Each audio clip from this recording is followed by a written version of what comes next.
J'ai démarré en juin 2000, au plein milieu de la bulle. On a connu des bulles depuis, mais c'était le Far West. C'était génial parce que les gens racontaient n'importe quoi, tout le monde y croyait.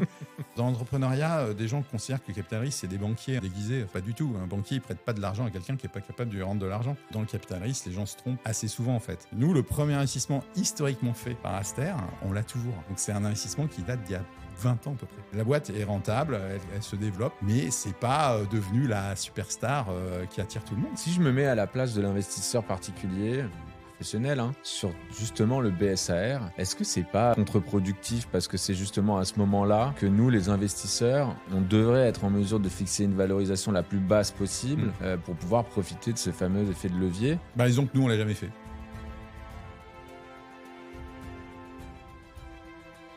Eh bien, bonjour à tous, bienvenue dans Entretien avec un VC. Aujourd'hui, j'ai le plaisir d'accueillir Jean-Marc Bally. Bonjour Jean-Marc. Bonjour Ça Benjamin. fait longtemps qu'on ne s'est pas vu. La dernière fois, au-delà des déj qu'on peut partager de temps en temps, eh bien, c'était pour une opération qu'on a fait ensemble, la sortie d'Équateur. Donc ça commence à dater un petit peu. Alors Jean-Marc, comme à l'accoutumée, dans Entretien avec un VC, je vais t'inviter à te présenter et à ce que tu puisses me raconter un petit peu la manière dont tu es tombé dans la marmite du venture capital.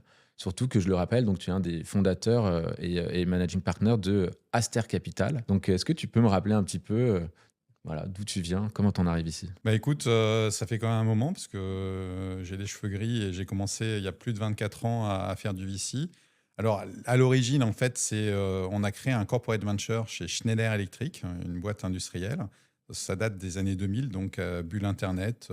À l'époque, il y avait pas mal d'industriels qui se focalisaient ou qui voulaient développer une activité de corporate venture. C'était un peu le début d'ailleurs du corporate venture en Europe. Et en fait, j'ai participé à la création de l'entité dans Schneider Electric. Puis, en fait, pendant 10 ans, on a fait Schneider Electric Venture. Après, on a essayé de développer l'activité en ouvrant les fonds qu'on gérait à d'autres secteurs industriels notamment. Et là, on est devenu Aster Capital. On est devenu, on va dire, semi-indépendant cette période-là, jusqu'en 2017-2018. Et là, on est devenu totalement indépendant en reprenant la totalité du capital de cette gestion. Et on continue à gérer des fonds pour l'investissement primaire dans des activités, enfin, dans des sociétés. Les secteurs que tu connais, c'est toujours les mêmes secteurs. En fait, c'est un peu lié à notre historique, puisqu'on avait démarré à l'époque déjà dans l'énergie, l'industrie et la mobilité. Ouais. Et on continue à s'intéresser à ces secteurs-là qui ne sont pas les plus, les plus funky parfois. En tout cas, c'est les plus... Ils sont intéressants pour plein de raisons, mais c'est pas un long fleuve tranquille, on va dire. Et tu me parlais de tes débuts.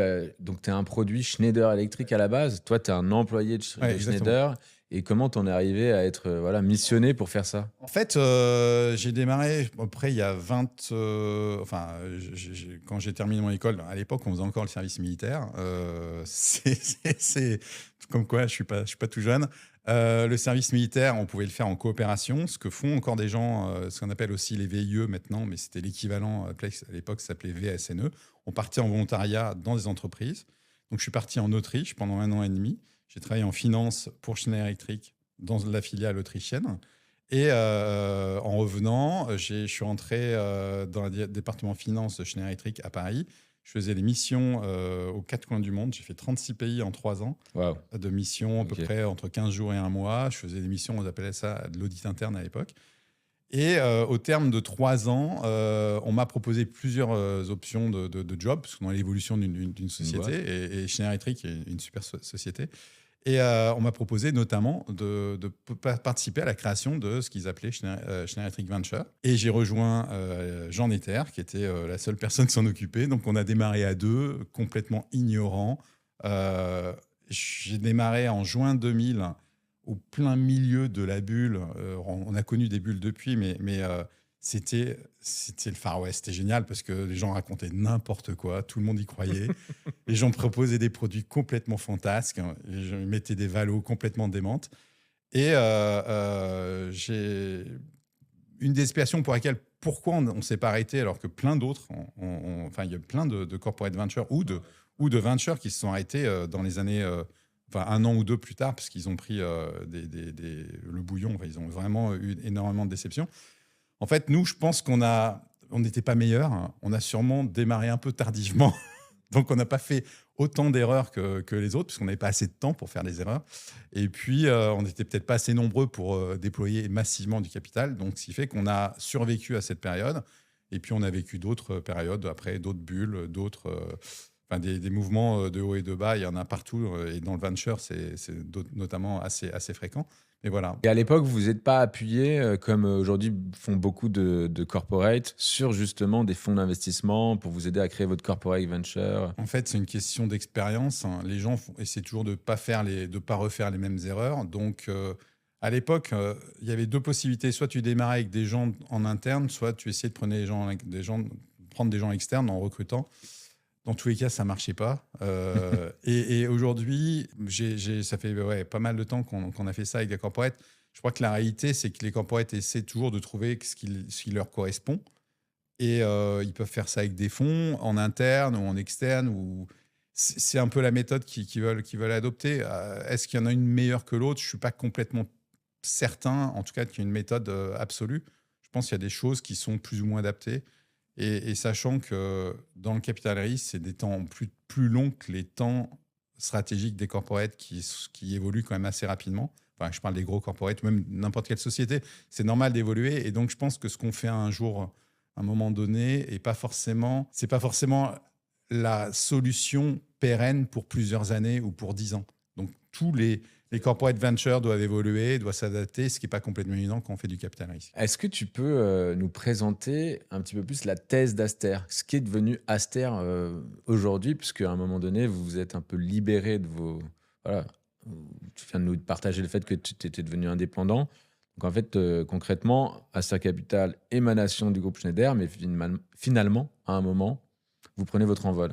Donc l'indépendance, c'est aussi une fin en soi en termes d'entrepreneuriat d'une certaine manière, même si c'est pas forcément quelque chose qu'on a souhaité, mais on a eu l'opportunité à un moment donné, et je vais pas revenir sur ce point-là. Mais le fait d'être indépendant, c'est aussi choisir sa destinée, faire ce qu'on veut.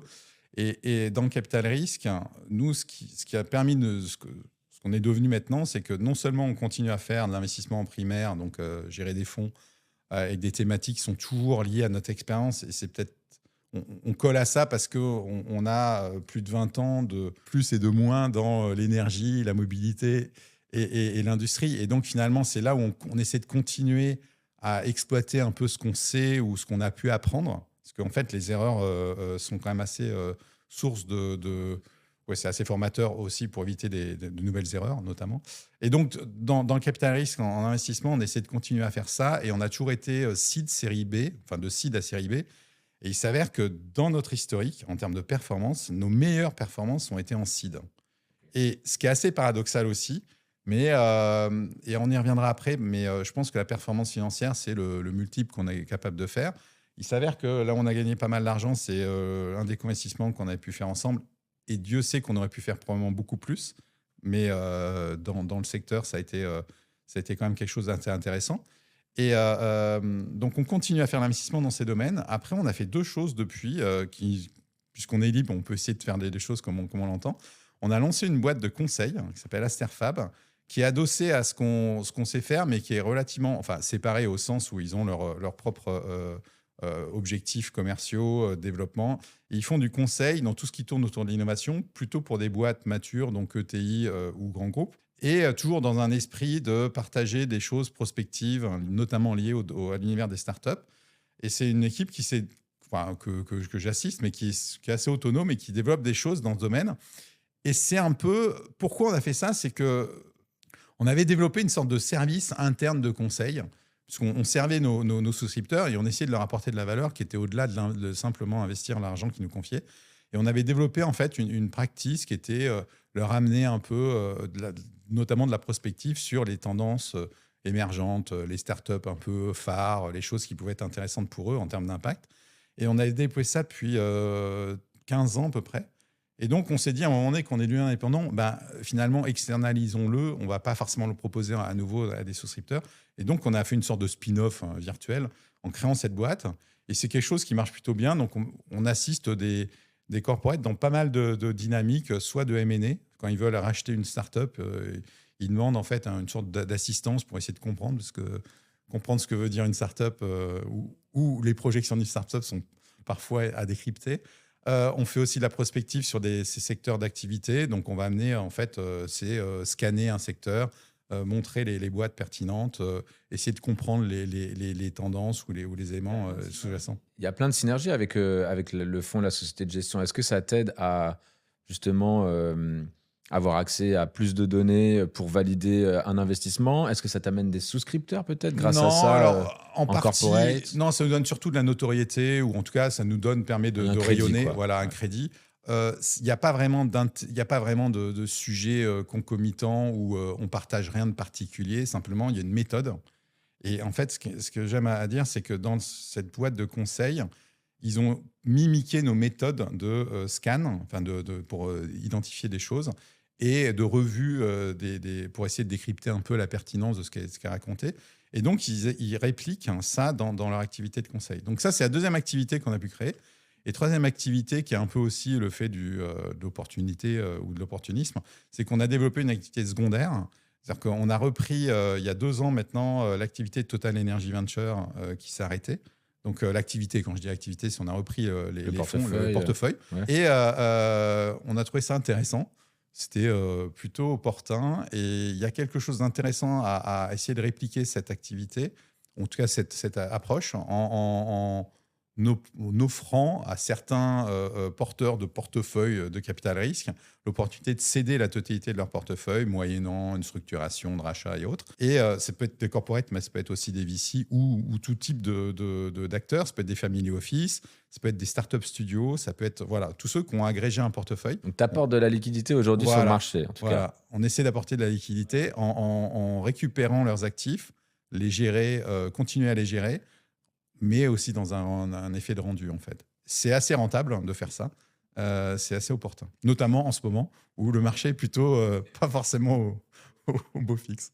Tu as un vrai profil d'entrepreneur, finalement. Tu étais intrapreneur pour Schneider et tu n'arrêtes pas de lancer des... C'est pas le financier, là. Est-ce qu'il y a un financier dans l'équipe, justement, où tu l'es devenu de façon... Non, par la force on des est choses, trois associés depuis 2010. On travaille ensemble depuis plus de 10 ans.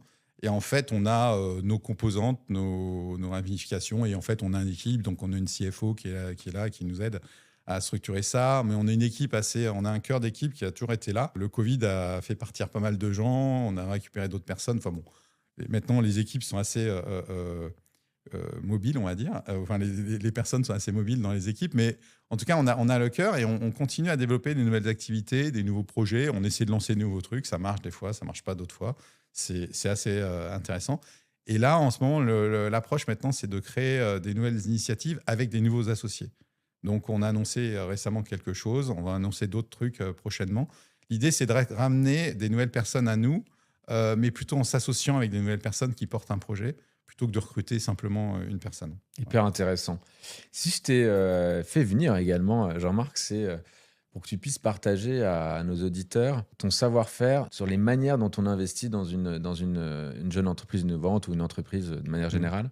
J'avais été conquis par ta manière pédagogue de présenter les choses, même à l'époque où on avait co-investi ensemble, pour mieux comprendre telle et telle condition d'impact d'actionnaire, telle et telle manière d'investir. Je me rappelle encore de notre échange sur les obligations convertibles. Donc, je voulais profiter de l'occasion pour que tu puisses nous présenter un petit peu les différentes manières d'investir dans une entreprise aujourd'hui et profiter voilà, de ce savoir-faire. On va dire que les différentes manières, ça reste toujours l'idée d'apporter un financement à une société qui ne peut pas trouver ce financement autre part que ça peut être du love money, ça peut être en tout cas le capital risque, c'est moyen de compenser un non-financement qui peut être classiquement bancaire ou autre, mais si on n'arrive pas à avoir le financement de la banque, c'est pas que la banque veut pas, c'est que probablement qu'on n'a pas le profil de risque qui est adapté. Donc le capital risque ou tout ce qui est business angel, love money et autres, ça sert à compenser des sortes Ce manque, ouais. de ce manque. En tout cas, il y a une prise ou un partage d'un projet au-delà, avant même qu'il soit avéré. Donc, c'est ça le capital risque où on fait un type de financement. Et en fait, on peut intervenir de différentes manières.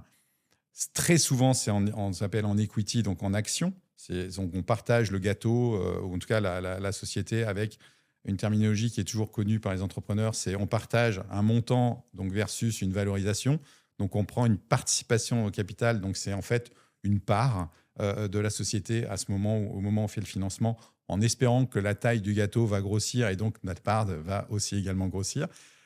C'est souvent ce qui est pratiqué dans la plupart des financements où on arrive à arrêter une valo et où on arrive à arrêter un montant de financement.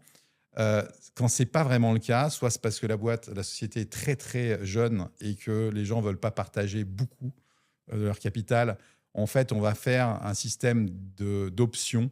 Donc, il y a différentes terminologies derrière ça, mais en grosso modo, on fait un financement. C'est une sorte d'option de souscrire à des actions. Donc, c'est une sorte de prêt simple. Donc, c'est un apport en financement avec une possibilité de souscrire à un moment donné sur un facteur de déclenchement qui peut être le financement suivant ou dans le temps quelque chose qui va créer en fait une condition de négociation ou en tout cas on va arrêter à un instant T une valo. Donc là, tu venais de me parler de l'action, on va dire l'action simple, et là, tu me parles de l'obligation. Non, là, je parle non des options de souscription. Donc, on décale dans le temps le moment où on va se mettre d'accord sur la valo. Parce qu'on n'arrête pas d'entendre parler du BSA. Donc, voilà, c'est sous forme de BSA. Voilà. C'est sous forme de BSA. Enfin, en fonction des pays, c'est pas complètement. Enfin, mais voilà, en tout cas, grosso modo, c'est toujours ça. Et troisième point, souvent utilisé, c'est les obligations convertibles. Parce qu'une obligation, ça reste une dette. Donc, donner une dette à une société qui n'est pas complètement pérenne, c'est pas forcément une bonne idée. Mais les obligations convertibles, c'est des obligations qui peuvent à la fois rester une dette si la boîte devient pérenne. Et en fait, on rembourse l'obligation à terme avec une prime de non-conversion qui va faire des taux intéressants. Mais souvent, c'est des obligations qui sont converties après en actions. Pareil, dans un cadre qui est défini, sur une valo qui peut être définie ou pas, mais en tout cas, on met des conditions et par rapport à une certaine période, et on devient actionnaire après avoir fait du financement en dette. Tout ça, ça reste un domaine du risque. Tout le problème étant, quelle est la bonne valo pour une société? Et c'est ça le nerf de la guerre dans la réussite des startups, c'est qu'une société a souvent, enfin en tout cas les entrepreneurs ont souvent une vision hypertrophiée de la valorisation de leur société versus la réalité. Et les investisseurs ont peut-être l'effet inverse.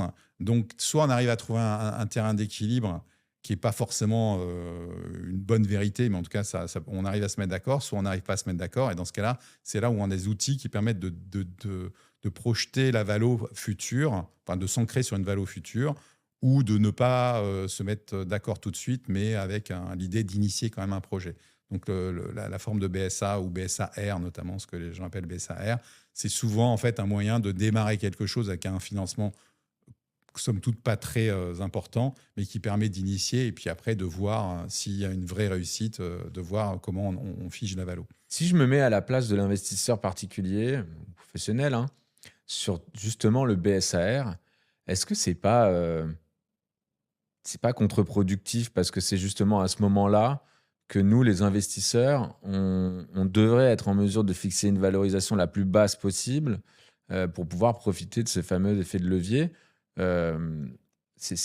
Tu trouves que c'est bien de se faire des BSAR? Moi, j'ai l'impression que signer des BSAR, c'est un peu... on prend tout le risque et puis c'est ceux qui arrivent après qui en profitent. Disons que nous, on ne l'a jamais fait. Voilà. Ça répond à tout d'un point de vue professionnel. Non, mais à titre perso, non, par exemple, je pense que tu l'as déjà les fait? BSAR se font souvent dans les périodes d'euphorie, en fait. Parce que ce qui est vrai, c'est que quelle est la vraie valo? Il n'y a pas de valo. Intrinsèquement, il n'y a pas de valo qui existe. Personne, même les marchés financiers. Pourquoi les gens en ce moment disent qu'une société en Europe est 2 fois moins valorisée qu'une très grande société dans l'énergie en Europe est 2 fois moins valorisée qu'en Europe par rapport aux États-Unis si elle est aux États-Unis? Pourquoi? Est-ce que il y a des fondamentaux économiques qui le soutiennent? Non. A priori, la chose qui soutient, c'est que la société n'est pas dans la nationalité. Si elle était américaine, elle vaudrait 2 fois plus. Donc, il y a fondamentalement la vision des souscripteurs ou des gens qui achètent des actions aux États-Unis est sûrement différente de celle qu'en Europe. Et ainsi de suite. Et je ne suis pas capable de l'expliquer plus que ça, mais il y a quand même toujours cette problématique de comment on fixe la valo, quelle est la bonne valo. Et en fait, c'est le paradoxe, c'est quand la société, on démarre en seed avec une valo et que la boîte explose, les fondateurs auront toujours l'impression de s'être fait avoir. Et l'inversement, si la boîte, quelle que soit la valo initiale, si la boîte va au tapis, bien entendu qu'on a survalorisé, puisqu'on a survalorisé un échec. Mais comme on ne sait pas, on essaie de te projeter. Donc après, on essaie de trouver un terrain d'équilibre. Il faut voir que c'est quelque chose qui n'est pas complètement sûr, mais les BSAR, c'est quand même confier de l'argent sans avoir aucune certitude. Donc, ce n'est pas forcément, en tout cas, le reflet complet de la prise de risque. Tu parlais tout à l'heure un peu des obligations convertibles, en tout cas de ces options. Comment on fait quand on est un investisseur? J'ai l'impression que parfois tu investis et en partie en equity et en partie en obligations convertibles. Pourquoi? Est-ce que tu as une recommandation particulière justement sur l'utilisation des outils d'investissement à faire à un investisseur? Mais en fait, pour l'avoir pratiqué, ça, l'idée de faire une conjonction des deux permet de créer en fait une sorte de tunnel de valorisation. C'est-à-dire qu'on peut fixer une valeur d'entrée qui est peut-être un peu plus basse, mais avec un effet d'accélérateur ou en effet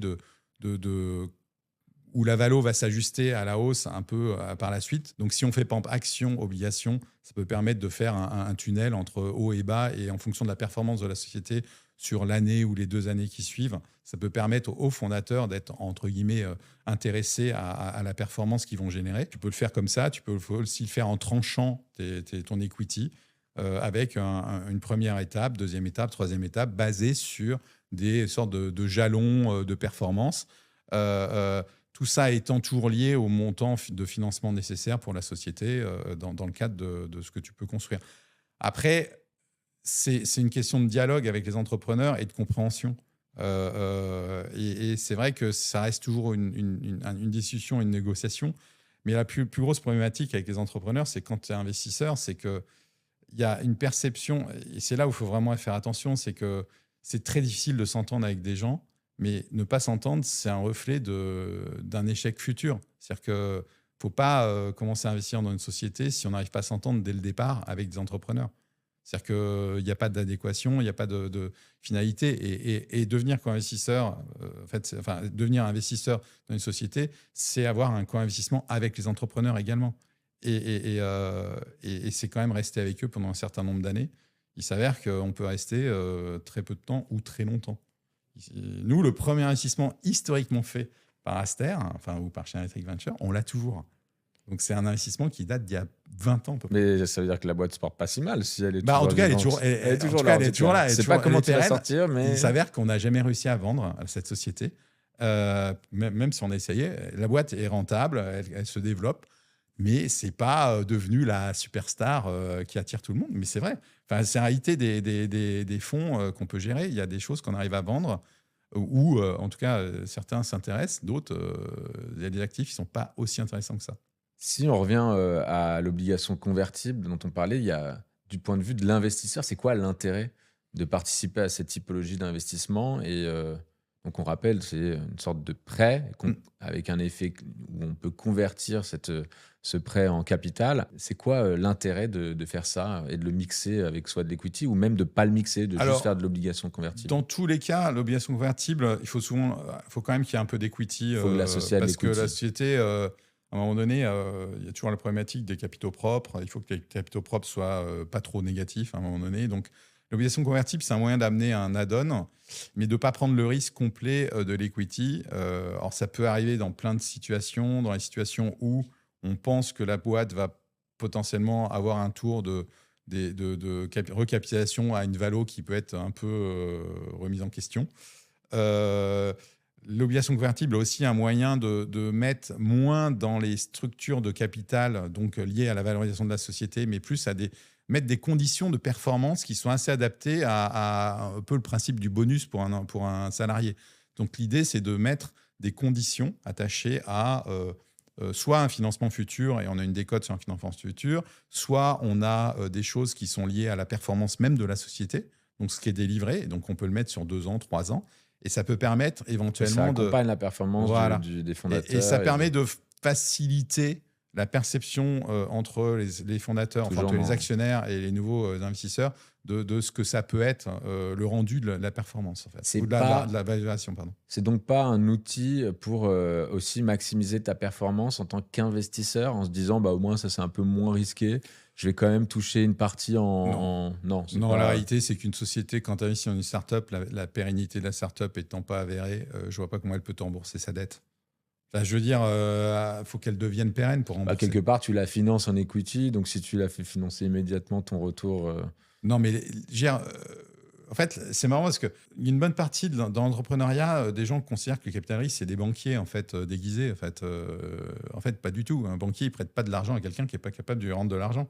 Enfin, je veux dire, le banquier, il te prête de l'argent parce qu'il pense que tu vas lui rembourser. Le capital risque, c'est un peu l'effet inverse. C'est que la probabilité que tu sois remboursé est faible, est ultra faible. Le seul moyen d'être remboursé, entre guillemets, c'est de pouvoir revendre tes actions. Alors, si possible, en vendant la société, donc quand il y a un acquéreur et tout le monde est content, ou alors à un tiers, si tu trouves un tiers. Mais la liquidité, le capital risque, ou même le private equity, c'est quand même très peu liquide. Donc, c'est là où il y a une vraie problématique, c'est que c'est pas du tout un métier de banquier. Enfin, je veux dire, y a pas de, l'argent t'es pas rendu. Donc après, il t'es pas rendu et une dette est très difficilement remboursable. Aujourd'hui, d'ailleurs, dans l'univers des dettes, il y a eu l'avant-Covid et l'après-Covid. L'avant-Covid, il y avait un peu de financement en dette pour des startups qui n'étaient pas trop mal, enfin des entrepreneurs qui n'étaient pas trop mal, qui arrivaient à avoir un minimum de pérennité, mais qui n'étaient pas forcément rentables. Depuis le Covid, en France notamment, avec les PGE, on a massivement financé des sociétés qui se retrouvent aujourd'hui dans des obligations de remboursement de dettes qui sont quand même pas complètement simples parce que il y a eu un excès de financement par rapport à la structure des sociétés. Alors, il y a eu un décalage, puisque le Covid, ça date des années 2000, il y a 4 ans. Donc, les sociétés ont eu 4 ans pour, en partie, réussir à grossir et essayer de rendre une partie de l'argent. Mais ce n'est pas du tout avéré. Et aujourd'hui, là, il y a vraiment un mur de remboursement pour ces sociétés-là qui n'est pas complètement simple, puisqu'on ne peut pas étendre indéfiniment pour des questions d'Europe, parce que l'Europe refuse que l'État accepte, que les banques et l'État acceptent d'étaler encore plus les remboursements des dettes. Donc, ces PGE-là, c'est du financement bancaire qui a été accordé à des sociétés non pérennes, et on voit bien que on ne peut pas le faire normalement. Alors, en dehors des considérations liées au PGE qui étaient plutôt utiles. Mais... Si on revient à nos différentes méthodes d'investissement, on a parlé des BSA, qu'on recommande finalement pas trop aux investisseurs. Après, chacun prend ses responsabilités. Mais pour les individus, peut-être, mais c'est quand même une prise de risque qui est non négligeable. On a parlé de l'obligation convertible qui est liée à qu'on préfère mixer avec de l'equity, très clairement. On a entendu parler des ORA ou ORA. C'est pareil en fait, c'est obligation de remboursement en action. Donc c'est déjà, tu as construit le principe où ça sera toujours en action. Et pourquoi on utilise encore ça? C'est un outil comme un autre? Est-ce qu'il y en a d'autres? Non, mais Aura, c'est simplement, tu as déjà fixé le fait que ça serait la destinée, c'est principalement des actions. Donc ça revient au même que les BSAR en fait. D'accord. C'est plus proche du BSR que de l'obligation convertible? En fait, l'obligation convertible, il y a quand même dans le principe l'idée qu'elle soit convertible à ta main. Et si elle n'est pas convertie, elle est remboursée en tant que dette avec une prime de non-conversion. Souvent, l'ORA, c'est quand même plus utilisé pour justement différer la conversion sur un taux de conversion en action qui est défini, qui est acté dans le cadre du contrat, mais qui n'est pas... sa destinée, c'est quand même des actions. Donc, c'est pas... c'est des dossiers construites avec une... Oui, sa destinée est plus évidente et plus perceptible que celle de l'obligation convertible, où on peut ne pas décider de convertible, contrairement. Exactement. Et donc, c'est encore plus considéré comme du quasi-equity que l'obligation convertible qui devient de l'equity que si tu décides de convertir.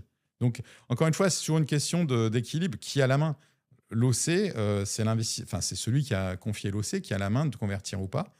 Les conditions de conversion automatique, elles existent, mais c'est quand même souvent... pas accepté en totalité. Par contre, l'ORA, ça peut être avec des conditions de conversion automatique. Est-ce que tu aurais, pour essayer de nous illustrer un peu ce dont on vient de parler, un exemple, un cas concret où tu as fait le choix d'investir avec peut-être plusieurs de ces outils, mais pour qu'on comprenne bien ce sujet des méthodes d'investissement? En fait, ce qu'on peut faire, imaginons une société qui n'est pas dans une phase très développée, mais qui veut se développer, qui a un montant de financement, on va dire simple, de 2 à 5 millions. Et ils ne savent pas trop combien, personne ne sait exactement combien il faut.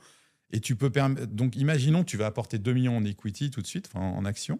Et tu vas dire, on va apporter des tranches supplémentaires, par exemple par million, 3 millions de plus, sous condition. Donc, tu ne vas pas forcément te dire que tu vas les confier automatiquement.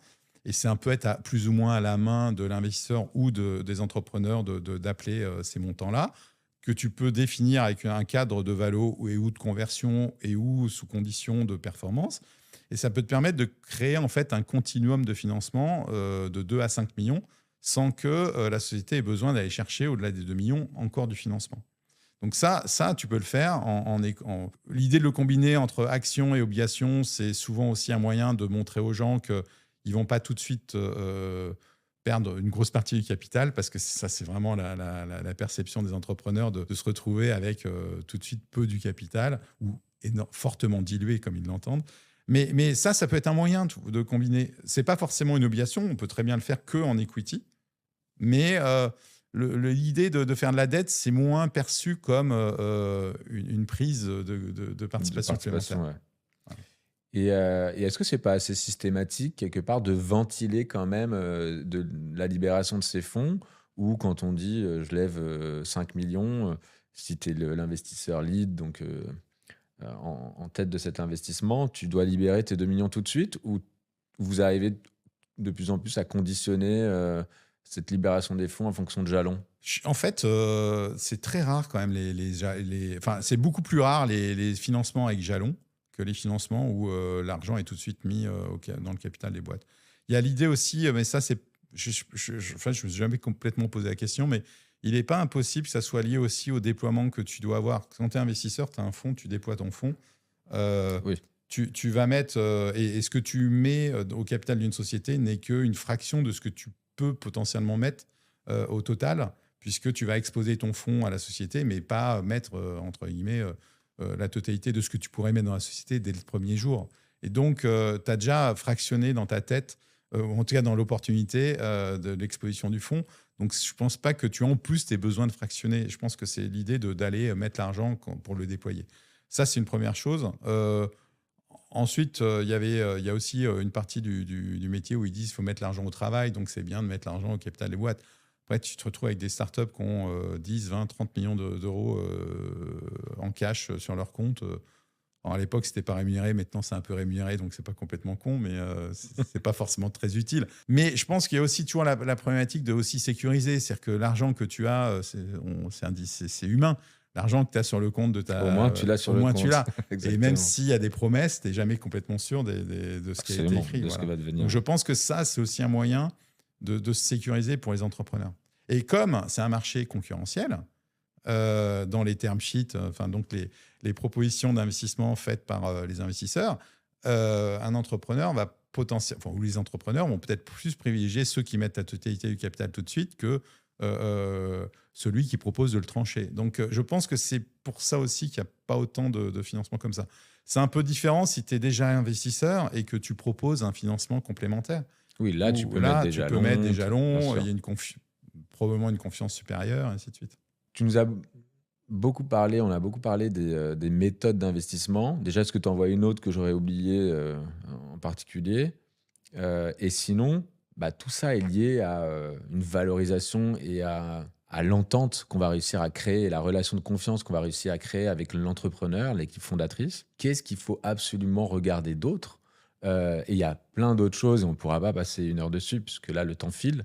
Mais grosso modo, à quoi es-tu vraiment attentif pour justement réussir à faire en sorte que ton investissement soit un investissement profitable? En fait, on est attentif à beaucoup de choses, mais la principale composante, c'est l'équipe. Pour être très clair, tout le monde dit ça, et c'est vrai. Mais la réalité, c'est que dans le capital risque, les gens se trompent assez souvent, en fait. On va pas dire tout le temps, parce que ça serait excessif, mais assez souvent. Et on se trompe sur plein de facteurs, mais en grande partie, quand on dit équipe, c'est pas le fait que les gens soient bien ou pas bien, c'est leur capacité à exécuter un plan de déploiement, de croissance, ainsi de suite, et à être adapté en permanence, au fur et à mesure des années qui suivent, à la situation de la boîte. Et la problématique, c'est que tu n'as pas plus de moyens d'avoir du recul sur quelqu'un. Imaginons, il a une boîte, il y a 10 personnes, et puis 2 ans plus tard, la boîte fait 100 personnes, par exemple, ou 1000 personnes. Et est-ce que ça reste quelqu'un qui est adapté à gérer une boîte comme ça? En fait, lui-même, la personne ne sait peut-être pas forcément elle-même. Donc, c'est là où tu as des aléas.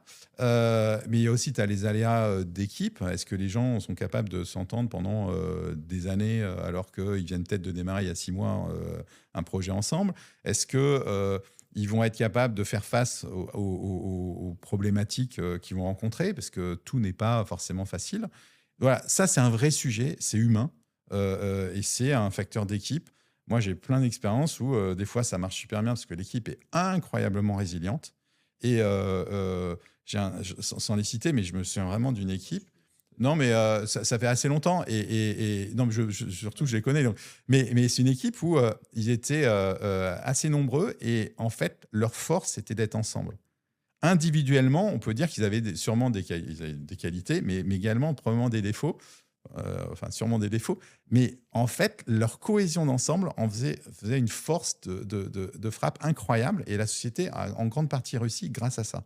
Ça, c'est un truc que tu as parce qu'il y a une sorte de symbiose dans les personnes qui se trouvent et qui se donnent un équilibre, sûrement un respect mutuel, ainsi de suite. Enfin, bon, il y a plein de choses qui font que cette équipe était incroyable, alors que peut-être que une ou deux personnes de l'équipe n'étaient pas forcément formidables dans une autre société. Donc, ça n'aurait pas été formidables dans une autre société. Donc ça, c'est un point important. J'ai l'excès inverse où on a eu un cas où l'équipe a jeté l'éponge. Ils ne voulaient plus. Ils n'y arrivaient plus. Ils n'avaient plus le mojo et ils ont arrêté la boîte. Alors que ils se positionnaient comme entrepreneurs et en fait, ils avaient peut-être probablement plus l'esprit salarié qu'entrepreneur. Et donc, pourquoi on ne l'a pas vu ça avant?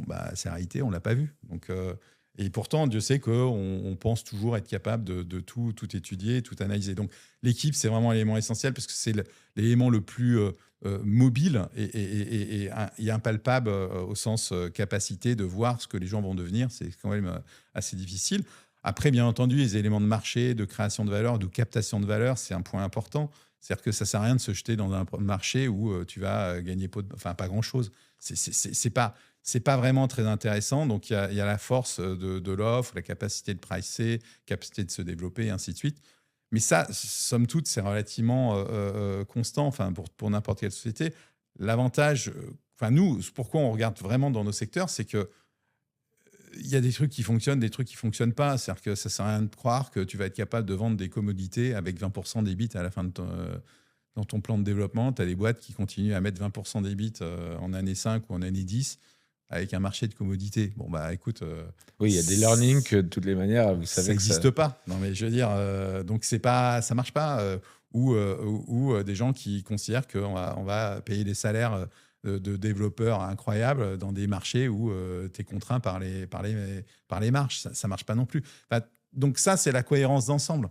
Donc on regarde beaucoup ça. Tu me parlais tout à l'heure du fait que, en off, du fait que parfois on gagne de l'argent sans même que la boîte elle se revende à une valorisation si supérieure que celle à laquelle on a investi. C'est quoi les 1 ou 2 mécanismes principaux auxquels vous êtes plus qu'attentif et auxquels tu me recommanderais d'être plus attentif en tant qu'investisseur particulier, j'imagine donc dans les pactes notamment. Alors en fait, dans les pactes, dans la structuration d'un financement, les gens appellent ça souvent les préférences de liquidation. Donc les préférences de liquidation, c'est la capacité que tu as à dire si on vend la boîte, moi je suis investisseur, j'ai droit d'avoir par exemple X fois ma mise avant qu'on partage avec les autres. Donc c'est... Et dans les préférences de liquidation, il y a les participating et non-participating. On va pas faire un débat là-dessus, mais en tout cas, voilà. Et c'est ça qui fait, en fait, l'intérêt du financement, c'est que ceux qui financent en dernier, généralement, ont une sorte de préférence. Ils sont privilégiés sur le prix de cession. Donc, imaginons dans une société, tu as une valo, tu investis, tu as ton 10% de la société selon le principe de la valorisation. Et du montant que tu as mis, mais tu as une préférence de liquidation 3 fois, par exemple, dans mon exemple. Et donc, tu vas, grosso modo, quelle que soit la valorisation de sortie, tu vas prendre 3 fois ta mise d'abord. Donc ça, c'est participating, on appelle ça. Et donc, tu vas avoir un multiple de 3, et puis après, ce qui reste va être réparti parmi les autres actionnaires. Mais c'est accepté, ce genre de pratique? Alors, quand c'est accepté, c'est bien, mais quand c'est pas accepté... Non, mais c'est un truc, en fait... Ce qui est intéressant surtout, c'est que quand la boîte va vraiment bien et que la valo monte de manière incrémentale et que tu sors avec des valos mirifiques, c'est génial. Et d'une certaine manière, ce mécanisme-là, il n'a pas un intérêt majeur parce que finalement, tout est dilué et tu vas gagner beaucoup d'argent dans tous les cas. Tout le monde gagnera beaucoup d'argent dans tous les cas. Dans les cas où les valorisations ne sont pas du tout celles escomptées, et notamment dans le cas où la valorisation de sortie, donc tu vends ta boîte à une valo inférieure au tour de financement, enfin à la valorisation du tour de financement, c'est là où c'est un intérêt. Parce que celui qui a pris les risques en dernier est privilégié. Et c'est là où tu te retrouves avec des gens qui vont gagner un multiple. Donc, dans mon exemple, 3 fois, c'est probablement un peu excessif, mais ça arrive. Hein. C'est pas du tout... en tout cas, il y a des pratiques de marché. Mais imaginons que l'investisseur va gagner 3 fois, et alors que ceux qui ont initié le financement de la société, ou même les fondateurs, ou même vont éventuellement gagner 0 ou pas grand-chose, en tout cas. Enfin, dire plutôt pas grand-chose. Et donc, c'est une répartition de la valeur qui n'est pas du tout équivalente parce qu'il y a ces préférences de liquidation. Aux États-Unis, c'est... Qui arrive à un momentum. Ouais, c'est monnaie courante, c'est ça. C'est tout le temps, en fait. C'est systématique. Et c'est ça qui est intéressant aux États-Unis parce qu'ils le font de manière assez forte avec deux grands principes. C'est pour ça que les valos montent très vite, très haut, parce que tu as une protection. Donc, finalement, si tu as une garantie d'avoir 3 fois à partir du moment où la boîte ne va pas au tapis, hein, mais imaginons, tu valorises la boîte à 1 milliard. Si tu as 3 fois et que c'est ton espérance de gain, bon, bah, finalement, que tu la vendes 500 millions ou 1,5 milliard ou 100 millions, tant que tu as mis moins que 100 millions pour tes 3 fois, moins de 30 millions, bah, tu es sûr d'avoir 3 fois. Donc ça, c'est dans le grand principe, ça peut marcher. C'est de la théorie, mais en tout cas, ça fonctionne. Mais le deuxième point aux États-Unis, c'est qu'il y a énormément ce qu'on appelle les pay-to-play. C'est que quand ça va mal, tu as une sorte de remise à zéro, une grande partie de remise à zéro des choses. C'est-à-dire que tout ce qui a été écrit, hop, on l'efface et on recommence, en fait, grosso modo. Et donc, tu as tendance à quand je dis on efface, c'est pas complètement... Mais bon, c'est un momentum, de toutes les manières. Et donc, tu vas... c'est pour ça qu'il y a une deuxième chose à avoir aux États-Unis, c'est qu'il faut avoir quand même beaucoup d'argent pour pouvoir suivre et ne pas se faire sortir. Moi, je peux donner un exemple d'une société, il n'y a pas longtemps.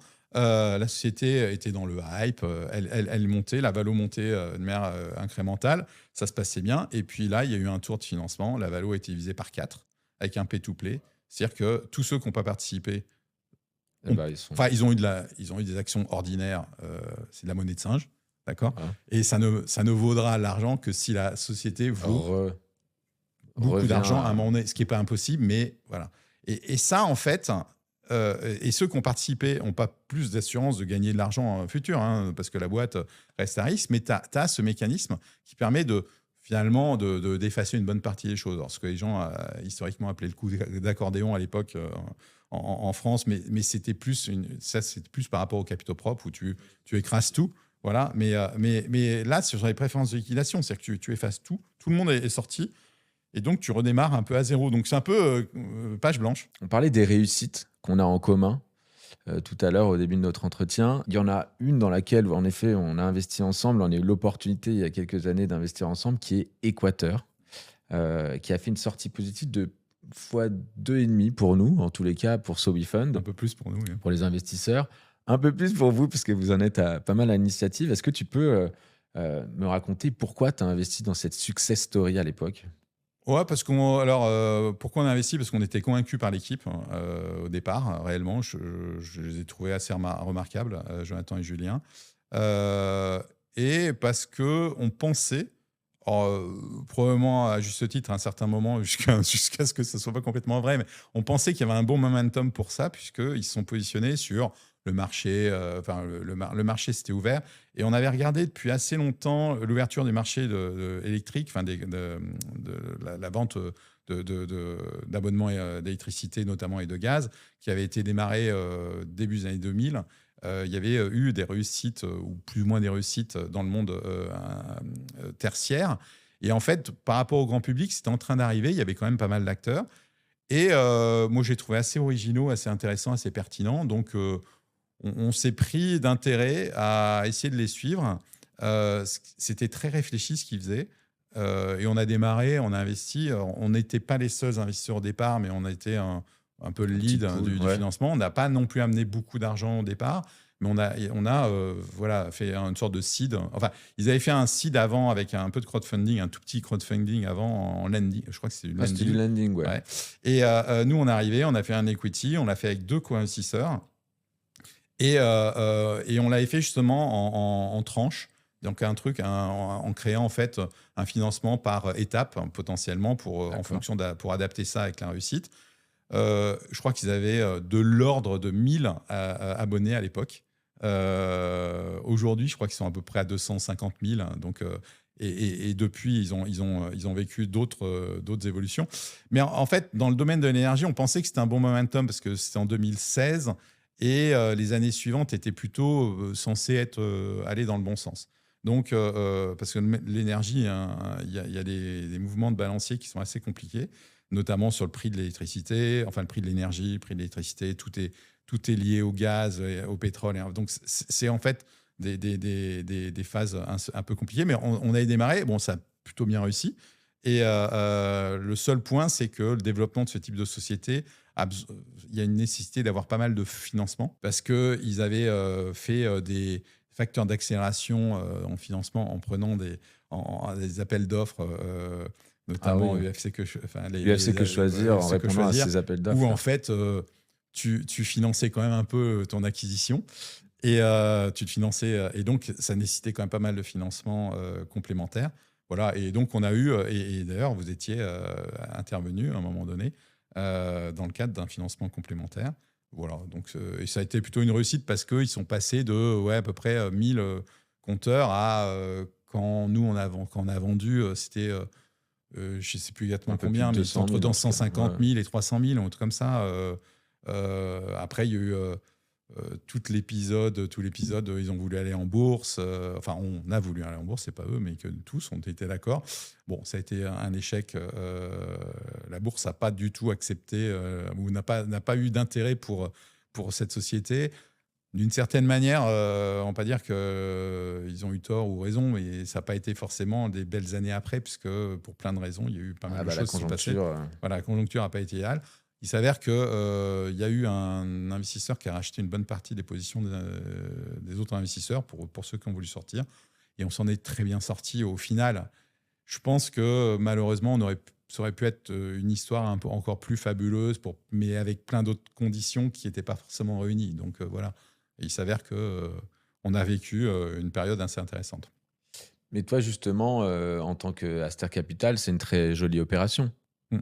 Oui, on a été très contents. On a fait un gros multiple. Donc, non, le côté, l'amertume, elle est plus le fait qu'on aurait pu faire encore plus, réellement, je pense. Mais encore une fois, on aurait pu, avec des si, on fait beaucoup de choses. Mais je pense qu'il y a eu un. Ouais, peut-être qu'on aurait dû. Si peut-être le timing qu'on avait, si on avait eu un an ou deux de plus, on aurait pu faire encore un plus gros multiple. Mais il s'avère que quand l'introduction en bourse s'est produite, c'était probablement déjà un peu trop tard. Et que le marché, en plus, s'est retourné. Et par ailleurs, juste après, il y a eu quand même une problématique sur les prix du gaz. Clairement. Et donc, je pense que la société a l'avantage, et dans la résilience d'une société, elle s'est réinventée, elle s'est repositionnée. Voilà, et puis, elle a un nouvel actionnaire qui assure une pérennité différente. C'est très bien. Donc, il n'y a pas de. Je pense que c'est aussi ça qu'il faut retenir, c'est que on est là pour accompagner pendant un certain temps, mais pas forcément pour la vie, en fait. Donc, il faut trouver des options de liquidité également. Exactement. Et en quoi tu trouvais à l'époque, en quoi ça pouvait être une bonne opportunité dans le monde de l'énergie ? En quoi parce que là, tu m'as parlé de l'équipe qui était qui t'avait convaincu. Mais en quoi le marché de l'énergie était... En fait, à l'époque, il y avait un mouvement de fond, je ne sais pas si c'était en tout cas un mouvement d'adoption, ça peut être des bobos, mais en tout cas, il y avait un gros mouvement d'adoption sur l'électricité verte et le gaz vert. Et eux se positionnaient très fortement là-dessus, avec une image qui était quand même plutôt un peu décalée et intéressante. Et on voyait bien qu'il y avait un facteur d'adoption qui pouvait arriver, qui était intéressant de ce point de vue-là. Donc, il s'avère qu'ils ont quand même fait beaucoup UFC que choisir. C'était pas que ça, c'est quand même principalement le prix d'électricité. Mais il y avait quand même un mouvement de fond sur l'adoption et la volonté d'une partie du public d'aller vers de la décarbonation en achetant justement de l'électricité verte et du gaz vert. Donc ça vraiment, c'est un point qui marchait bien jusqu'au moment où la guerre en Ukraine, la guerre Russie-Ukraine a fait que les gens se sont un peu repliés sur le prix de l'électricité qu'ils pouvaient trouver. Enfin, de manière adéquate, mais je pense qu'il y avait vraiment cet engouement, et c'est une tendance qu'on avait identifiée qui était en train de se projeter et qui a créé en fait des éléments intéressants pour Equator et pour d'autres boîtes d'ailleurs qui étaient dans le domaine sur ce secteur-là. Voilà, moi je pense que c'est pour ça qu'on l'a vraiment fait et on pensait qu'ils avaient une capacité d'exécution qui était forte. Et c'est vrai, en fait, la boîte a été capable. Un des points qu'on a vécu, c'est, il faut quand même les féliciter pour ça, c'est qu'être capable d'avoir, par exemple, 1000 clients, enfin 1000 compteurs, c'est pas la même chose quand on a 200 ou 1000 ou 300 000 en termes le nombre de factures que tu dois générer, tout ce qui est lié à l'administratif en termes même. d'ops, d'opérationnel, de Tu manière sais ça parce générale. que quand on fait du crowdfunding, on n'a pas 5 souscripteurs, mais des centaines, voire des milliers, voire des dizaines de milliers, pardon. Et donc, il faut qu'il y ait une vraie machine derrière pour gérer cette relation client sans que ça devienne une armée de Mexicains pour avoir possibilité de gérer tout l'administratif que ça nécessite. Donc ça, c'est un point important et je pense que c'est un des points où ils étaient plutôt bons. Après, il y a plein d'autres trucs où ils étaient bons. Et je pense qu'on parlait... la combinaison des deux fondateurs était plutôt bonne parce que les deux étaient très complémentaires. Et dernière petite question, quelle a été ta perception d'avoir un acteur comme nous, de co-investissement dans le financement participatif, à tes côtés, à une époque où c'était pas évident d'avoir des co-investisseurs dans le financement participatif? Souviens-toi, j'étais venu vous voir à un moment donné. Moi, je pense que c'était opportun. Et l'idée même, d'ailleurs, pour cette boîte qu'on voyait, c'est que ça a renforcé son image vis-à-vis du public. Dire le grand public, c'est un peu très large, mais vis-à-vis du public. Et je pense qu'il y avait un vrai vecteur. Et je pense que c'était utile. Et moi, j'ai plutôt très bien vécu et on s'entend bien. Et c'est pas le sujet. Je pense que c'est un financement complémentaire. Alors moi, que je vois plus comme additionnel parce que c'est bien de démultiplier les effets de financement. C'est-à-dire qu'il vaut mieux aller dans des pools de financement plus importants parce que ça permet d'avoir des choses sans avoir des contraintes de taille. Et donc, j'ai trouvé ça très bien parce qu'on vous ameniez un vecteur. D'ailleurs, je crois qu'à l'époque, en tout cas, c'était votre plus grosse levée de fonds. Absolument.